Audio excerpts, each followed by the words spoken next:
Well, I want to make sure that we are on track with time.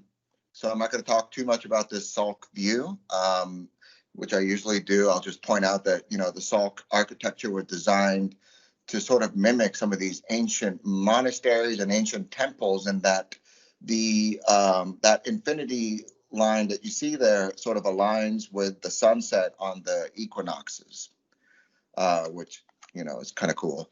So I also want to thank Romain in particular for doing such a beautiful job of giving an overview of deep learning in the beginning of his talk. It was a really nice introduction to sort of the history and the power of deep learning. It was really well done. So that makes my job easier, right? So I don't have to go into all the details of how this stuff works.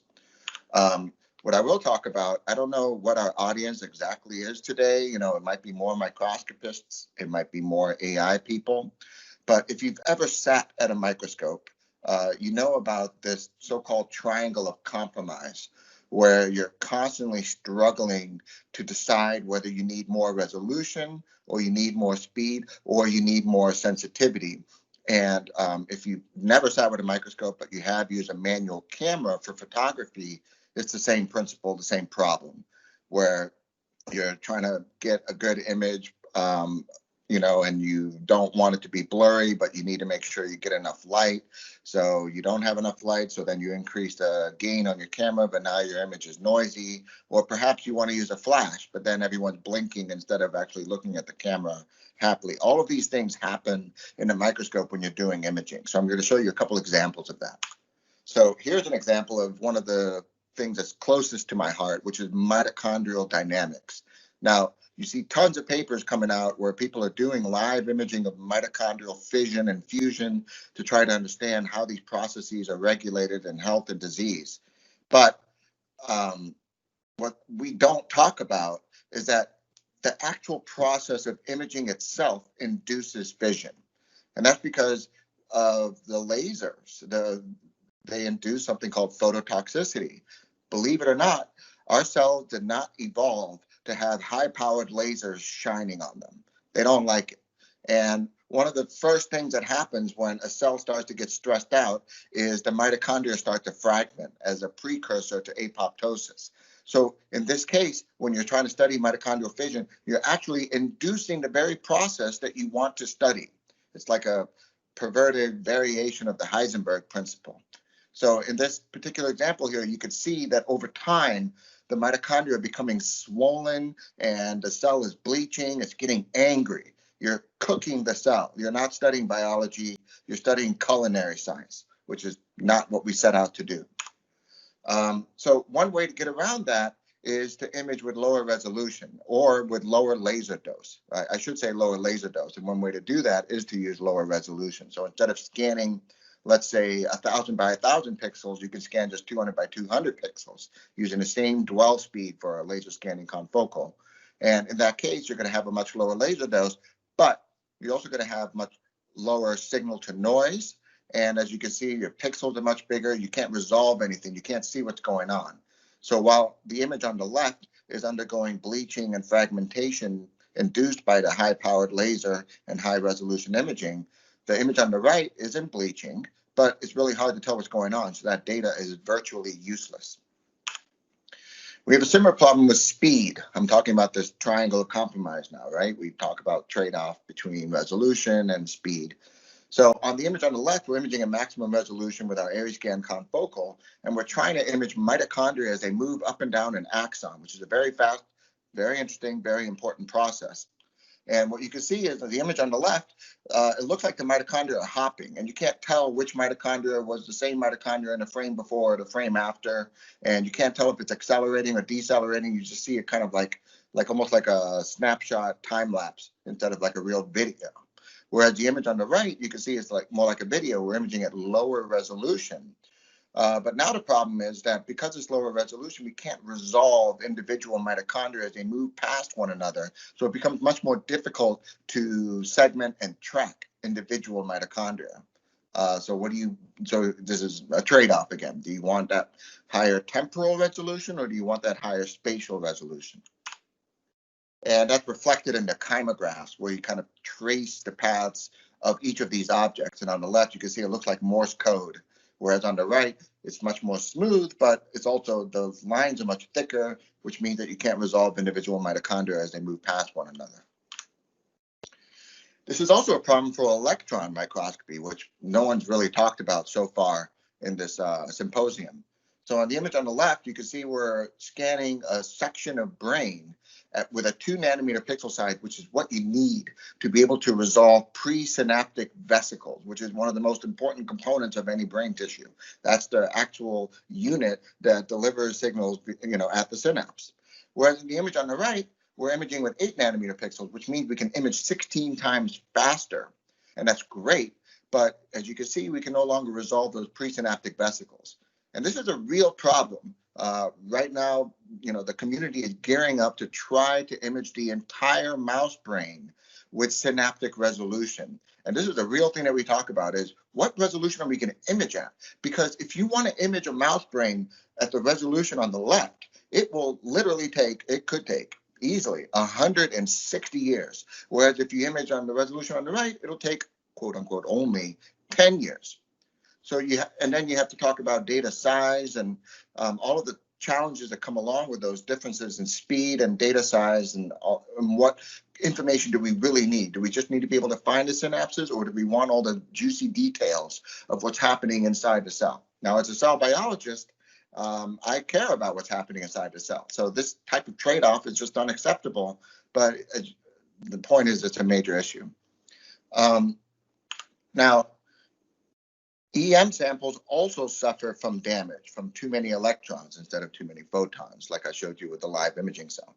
So we bought a $1.5 million serial block face electron microscope.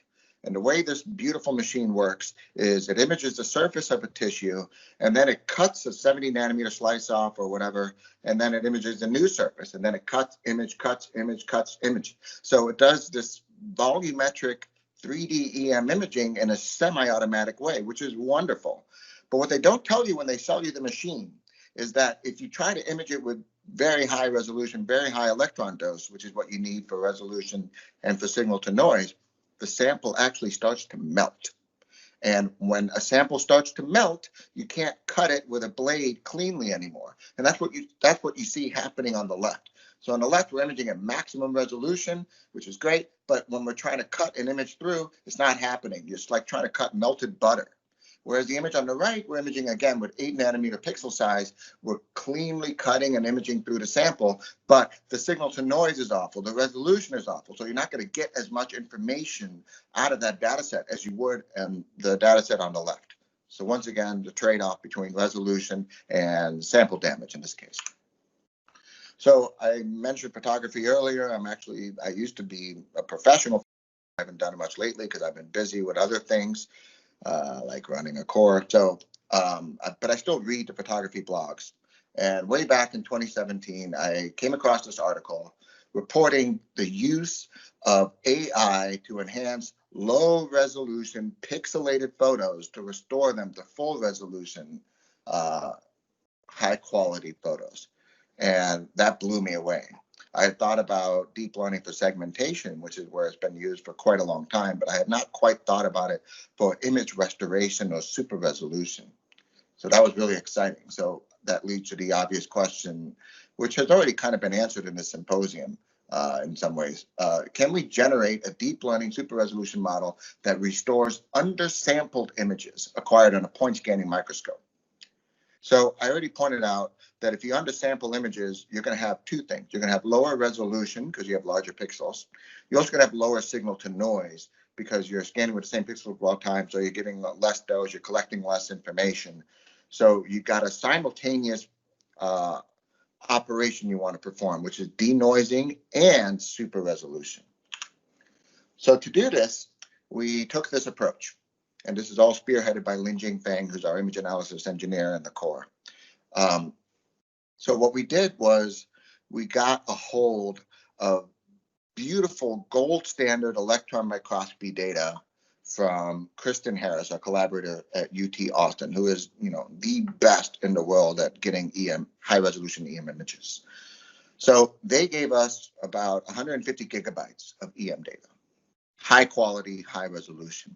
And then we developed this extremely sophisticated algorithm processing pipeline called the Crappifier. And what that does is it downsamples the data and injects noise onto the ground truth data so that we now have training pairs, which if you all were in Romaine's talk, you know exactly what we mean by that, what that is.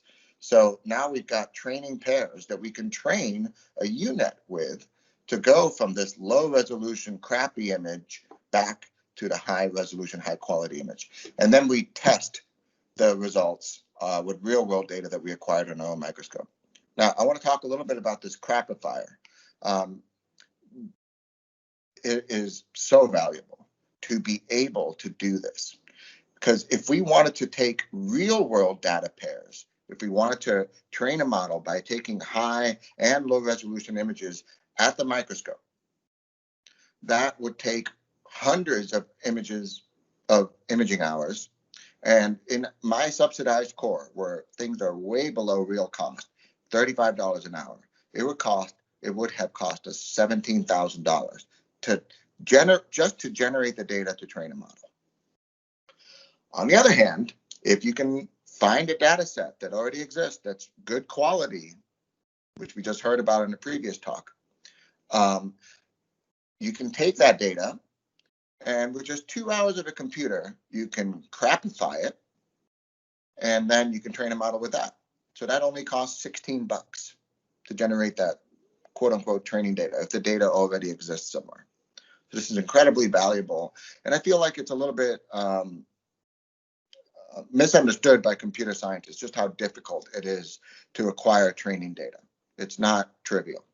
So being able to have a Crappifier is really useful. So we developed a Crappifier, and I just want to show you some examples of different Crappifiers we tested for our purposes. The first thing we tried was just downsampling the data, not even injecting any noise. So here's a ground truth data, high resolution, and here is that ground truth data where we've just downsampled it to have 8 nanometer pixels instead of 2 nanometers. And then we also tried one where we downsampled it and added Poisson noise. And then another one where we added Gaussian noise. And then another one where we added what we call additive Gaussian noises, or some people will call it multiplicative Gaussian noise, where you're adding noise in proportion to where there's signal. So where there's more signal, you're adding more noise. And we used a distribution around the central pixel for that. And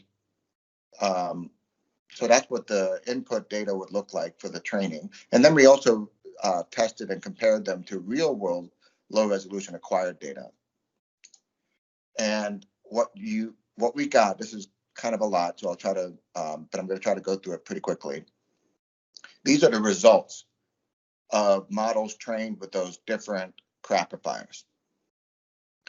And so for the purposes of this experiment, we acquired high and low resolution data. So we couldn't get 80 gigabytes of data, but we did it for whatever data we had. I think it was 2 gigabytes. And what you can see is that the additive Gaussian, where we actually used a full 80 gigabytes of semi-synthetic data, got really clean results compared to any of the other results. And if you look at the metrics, this is where it gets really interesting. You can see that our real world didn't do as well as additive Gaussian, but did about equally to the Gaussian and Poisson noise. And when we do the additive Gaussian, it gets better, but not much better if we do 80 times as much data versus just 2 gigabytes of data. So that's interesting. The metric did not show any improvement, but if you look by eye, you can see this looks better than this. You can more clearly resolve the presynaptic vesicles, but the metrics do not reflect that. And the same thing with the structure similarity metric. We could see that additive Gaussian didn't do significantly better whether you had 80 times as much data or not. But again, looking at the image, you can see that it does look better. You could resolve these vesicles better here. And finally, we also used FRC to measure resolution. And here you can see additive Gaussian actually outperformed all the other ones, including real world data. So the lesson here is that there is no one metric that actually works for evaluating the performance of your model. Even our favorite metrics like PSSR and SSIM, they're not the end all be all. And you need to validate and you need to test, you need to visually inspect to figure out what actually is the best.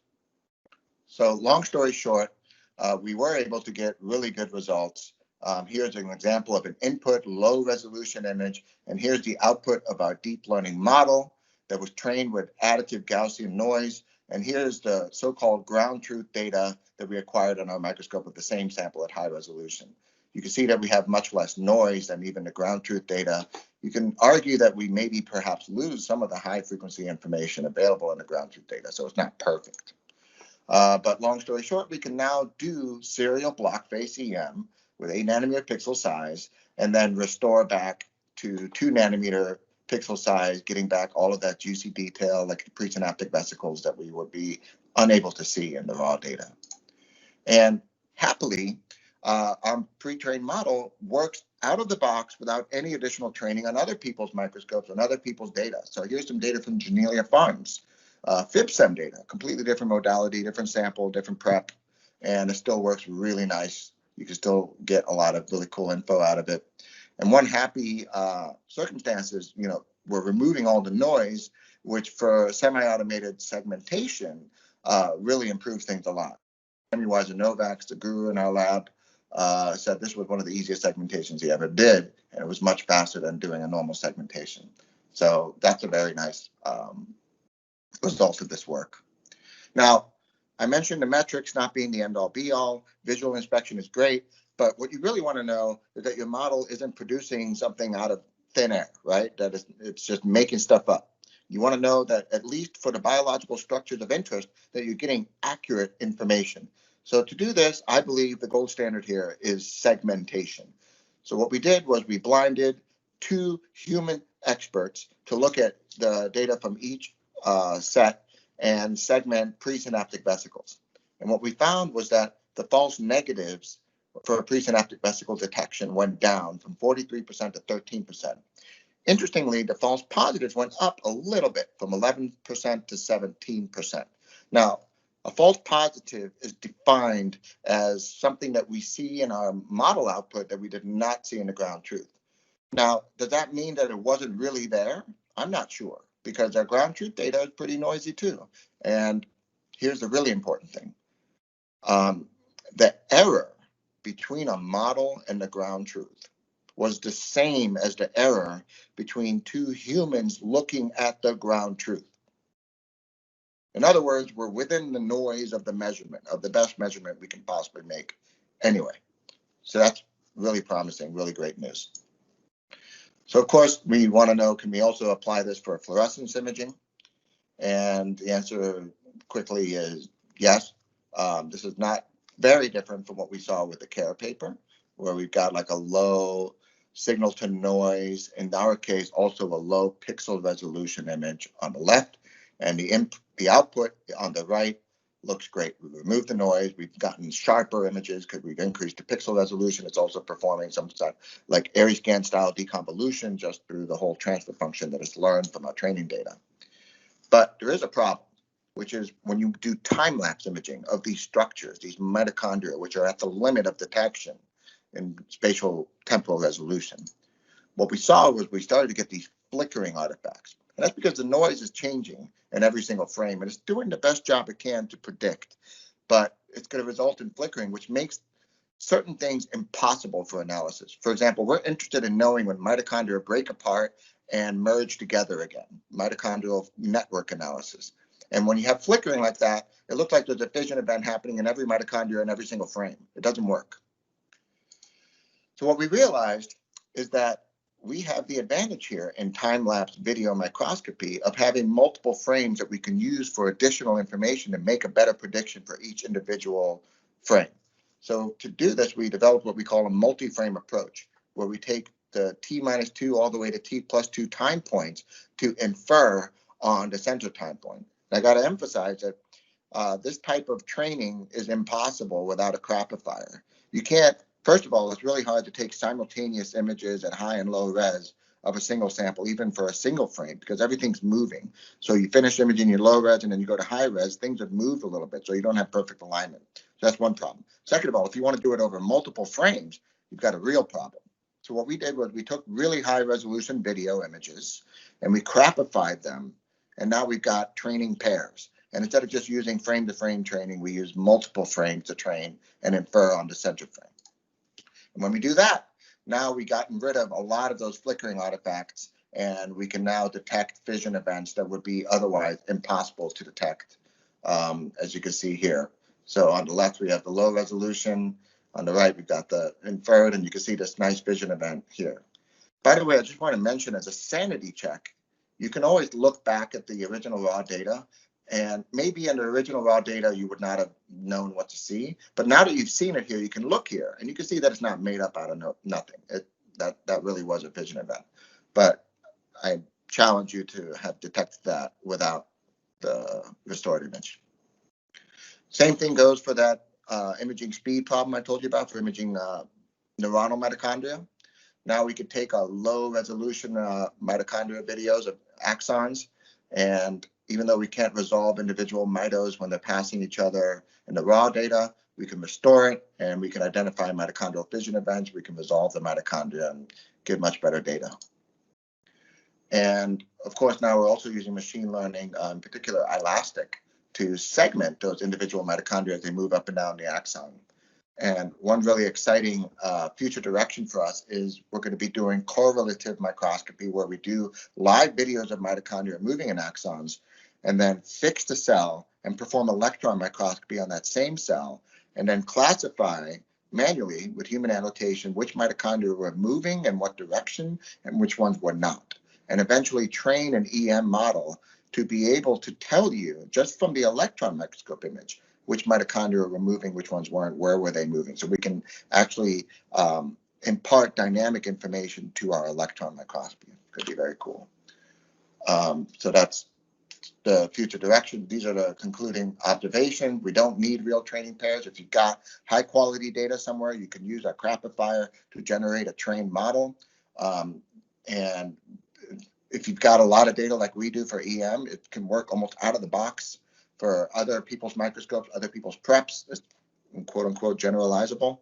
And then these multi-frame models are really important and really helpful for dealing with video microscopy of fast moving small objects. And we are working on a PSSR 2.0, increasing the dimensionality of our PSSR. And I already mentioned this live EM video microscopy approach that will be coming out hopefully soon. But I do want to point out one way we're improving PSSR right now. We've been using the mean squared error, or others have used the mean absolute error, as a loss function for image restoration. So, sometimes that kind of gives you sort of a smooth appearance that isn't always great. We want to get sharper. We want to get more resolution. So to do that, we're developing an unsupervised approach for training a feature loss function. The way we're doing this is using something called inpainting, where you take your data and you cut random squares throughout your image, and then you train a little model. This is what we call a critic, to be able to fill in those holes. Now that critic can then be used as an additional loss function for actually inferring on the model. So here's a result using the mean squared error. You can see that kind of smooth appearance. Here's the high resolution ground truth. And here you can see some preliminary results with our feature loss model. You can see it's a bit sharper. You've got more of that texture that may be important for certain applications. So that will be coming out soon too. I need to acknowledge all of the wonderful people that I'm just so blessed to work with. Lin Jing Feng, Fred Monroe is incredible. Jeremy Howard obviously is a legend, and Al and Annette and Andrew Shaw at University of San Francisco were really critical for the Crappifier comparison and also for the feature loss work that we're doing. We're blessed to have, Kristen Harris, the leader in high resolution EM imaging of brain tissue. Her lab is incredible. Sammy Agu, I mentioned before, is incredible. We also work with Gulchin and her student Blenda at UCSD, who is the world expert in imaging mitochondrial trafficking and axons. We couldn't have done it without her. And our previous light microscopy specialist, Tong Zhang, is now directing a core at Ohio State University. Very proud of him. And in particular, I want to highlight Ling Jing, who's spearheaded this entire effort. And again, our deep learning collaborators who really made this possible. And with that, I will take questions and suggestions, and thank you for your attention. Thank you, Uri. Really, really nice, very inspiring, and to see how things have progressed and how it all came together. Particularly like the way you're creating ground truth data, because that's really a challenge, and the unsupervised approaches to training models are very seductive because you don't need to do any work like in advance. But I'd like you to, if you could, comment on the kind of the pros and the cons of unsupervised learning versus the Crappifier.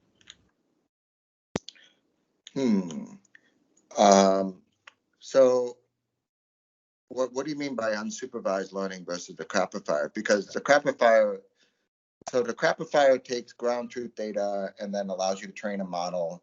Yep. Where, because most people don't sit at a microscope and acquire noisy and high quality images, right? And you don't want to have to do that because it's expensive, it's time consuming, it requires a lot of effort, you have issues with alignment, all of that stuff. So, but people are publishing and acquiring high quality ground truth data from their beautiful microscopes all over the world all the time. Yep. So what I'm advocating is for people, maybe as part of the CCI thing that I'm not part of, for people to start uploading all of their beautiful ground truth data so that we can start crappifying and training new models so that people can take their older, crappier microscopes or take these really high speed images that they need to do and then use a pre-trained model to restore images. That's what I'm hoping we can do. Sort of build like an image net for microscopy and get more sharing of high quality data. Overall, just increasing the transparency. By the way, speaking of transparency, I want to point out all of our training data, all of our results, all of our code is publicly available. So anybody who wants to try out their own Crappifier or try our Crappifier or try it on their own data or try our data, whatever you want to do, it's all publicly available, open source. Now, unsupervised, I don't think you would call our Crappifier approach unsupervised. It's semi-supervised. No, it's not. Right? It's I wouldn't call it. It's something in. It's not. It's supervised. Your Crappifier is upstream. It's creating training data, but there are approaches where you don't even need the high quality data at all. So you just put noisy images, like the noise to void, for example. Yes. You put noisy images and you get high quality images, but you never had access to the training data or to the high quality training data. So those are kind of perhaps not competing, but they are probably good for some things, not good for other things. But they 100%. could do similar. It saves time in a similar way. That's what I'm trying to say. So what's the pros and cons of doing what you're suggesting versus fully unsupervised learning, let's say?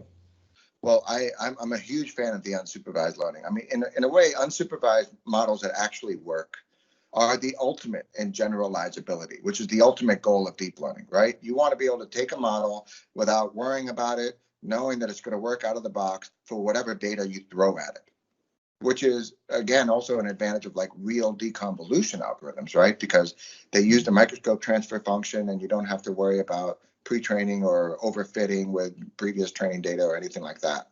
So I'm a huge fan and admirer of these unsupervised models. I think it's awesome.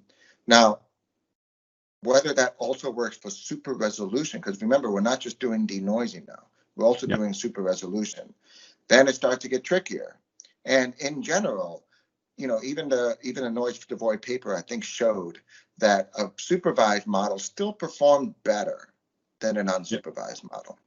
So it's never going to do as well as a supervised model. So it's also a matter of just how much restoration do you need to be able to do the analysis you want to do.